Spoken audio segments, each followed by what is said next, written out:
अस्सलाम वालेकुम, मेरा नाम डॉक्टर मुख्तार है और अब मैंने बात करनी है मैदे की सोजिश या मैदे के जो ज़ख़म होते हैं उनके बारे में कि उसकी वजूहत क्या हो सकती हैं। जो मैदे की सोजिश को हम पेप्टिक अल्सर डिजीज़ भी बोलते हैं और एसिड पेप्टिक डिजीज़ भी से बोला जाता है। तो हम सबसे पहले देखेंगे कि इसकी वजूहत क्या होती हैं।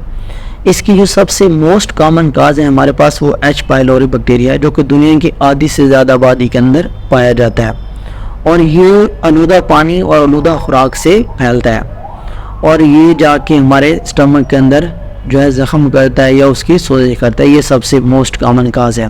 उसके बाद हमारे पास जो सेकंड इसकी कॉमन काज है वो है पेन किलर्स। जो सबसे ज़्यादा अगर आप पेन किलर यूज़ कर रहे हैं, उनका बहुत ज़्यादा इस्तेमाल कर रहे हैं, ओवर यूज़ कर रहे हैं, जिसमें डिक्लोफेनिक हो गया, एस्प्रिन है, तो आइबुप्रोफेन हो गया, इस तरह के जो पेन किलर्स हैं अगर इनका आप इस्तेमाल करें तो उससे भी मैदे के ज़ख़म या सोजिश वगैरह हो सकती है। उसके बाद अगर हमारे पास कुछ इसके रिस्क फैक्टर्स है, अगर ज़ख़म हुए करें तो वो उसको ज़्यादा वर्स कर सकते हैं, जिसके अंदर स्मोकिंग है, अल्कोहल है, जो शराब है, ये क्या कर सकते हैं कि ये जो आपके ज़ख़म है उनका जो हीलिंग प्रोसेस है उसको डाउन कर सकते हैं।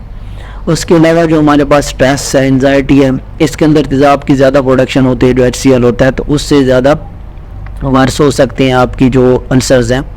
उसके अलावा जो अदर ट्रिगर्स हैं उसके अंदर स्पाइसी फूड हो गई या डीप फ्राइड फूड आप अगर खा रहे हैं तो उससे भी ज़्यादा वर्स हो सकते हैं। उसके अलावा कुछ लोग समझते हैं कि जो दूध है, दूध से अगर आप पिएंगे तो उससे ठीक हो जाएगा आपके अल्सर जो हैं। ऐसा नहीं है, ज़्यादातर केसेस में अल्सर जो हैं वो वर्स हो जाते हैं।